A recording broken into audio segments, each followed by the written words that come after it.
Hello, my name is Mark Whitfield and I'm the Manufacturing Operations Leader here at Dagenham. I'd like to give you a very brief introduction to the cleaning of isolators and why is it so important. Well, essentially we're dealing with patients' lives and we have to have a clean environment so our sanitizing agents, particularly within the filling isolators, can work effectively. I'd encourage you to learn from the material you're about to be trained upon and to follow through each and every time. Because it could be a member of your family that receives product, and if we undercut the processes, take shortcuts, we could end up with a non-sterile product that could have various particulates within it, which is clearly an extremely dangerous position to be in. So please do your best to follow the processes and procedures.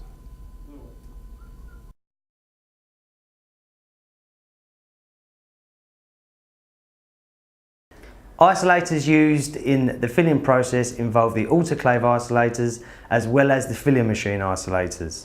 Each of these isolators must be cleaned thoroughly, as even though they are sanitised after cleaning using a VHP cycle, the efficiency of the sanitisation will be affected if the isolator is not cleaned correctly. The process flow and all the key points and techniques that must be followed each time are highlighted in this following film. Before cleaning begins, the operators must ensure that they have all the material they require for the cleaning, that any cleaning solutions required are correctly prepared, and that any tools required are available.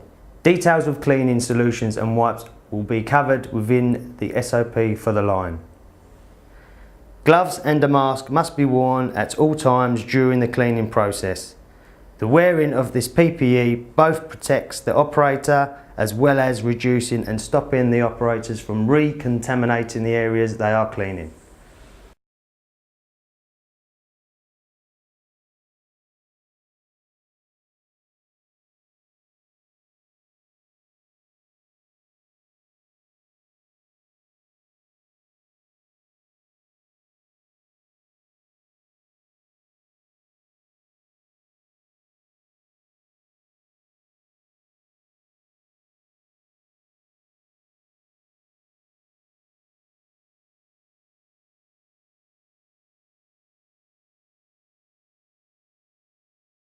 Debris clean. This is the process of removing any unused components and material from the previous batch. During any cleaning, the minimum number of doors should be open at any time, and the fans in the isolator are left running to assist with the flushing of the isolator. Here, the operator is using any unused wipes left over from the fill to clean any obvious dirty areas or points within the isolator that are prone to spills. The cleaning technique is to sweep from in to out within the isolator. Difficult to reach areas must be tackled and care taken when cleaning any sensors or cables. All cleaning should be performed, where possible, in pairs with operators working together, mirroring each other's actions. Hoover flat surfaces. The hoover, hose and attachments must be wiped and cleaned before being used.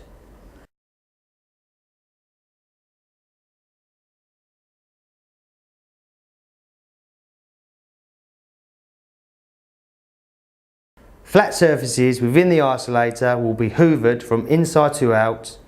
Any areas that are difficult to reach or clean must be highlighted and a suitable tool will be made available. Clean. A fresh pair of gloves must be worn at this point. Again, the appropriate wipes and cleaning solutions to be used are detailed in the relevant SOPs. Each wipe is used 4 times and no surface of the wipe reused. The technique of 2 operators working together continues to be adopted where practical, with the minimum number of doors open at one time. The operators overlap their wiping strokes by approximately 20% to ensure all surfaces are cleaned, with each cleaning action being mirrored by their colleague. Each section is cleaned with the principle of left to right, top down and from the centre out. The isolators do not all contain easy to clean machinery, and the cleaning technique will need to be adapted to cover the cleaning of items such as sensors or difficult to reach areas.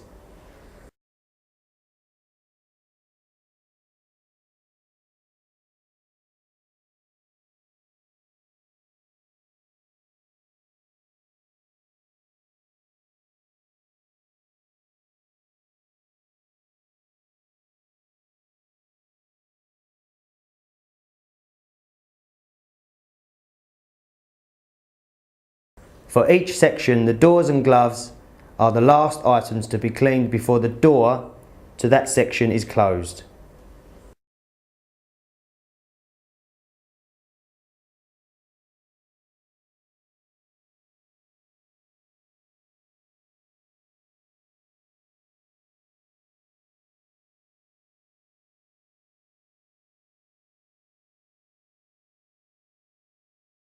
The operators will then continue with cleaning the remainder of the isolator.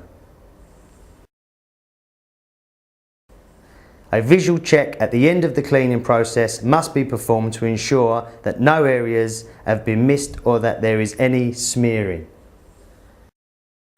Here, the operator has spotted an area that is still dirty and was missed during the clean or was not wiped sufficiently to remove all residues.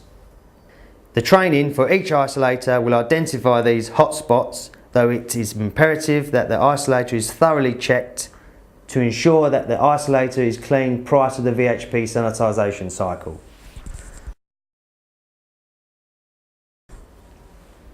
Should any isolator fail the visual check, it must be thoroughly re-cleaned again until all signs of dirt and residue are removed.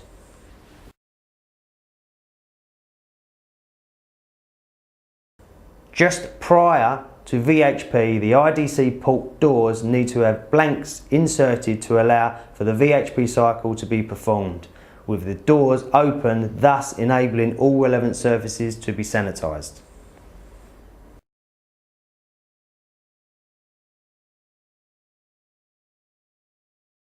Summary of key points.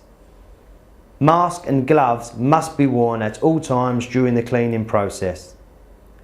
Fans are to remain on during the cleaning and only a minimum number of doors to be open at any one time. Wiping and cleaning to be continuous, directional strokes, overlapping and mirrored where possible. Clean tools must be used where required. No matter how hard it is to reach or clean certain areas, it is still essential that surfaces are cleaned thoroughly. The isolator must be visibly clean. Be mindful of hot spots.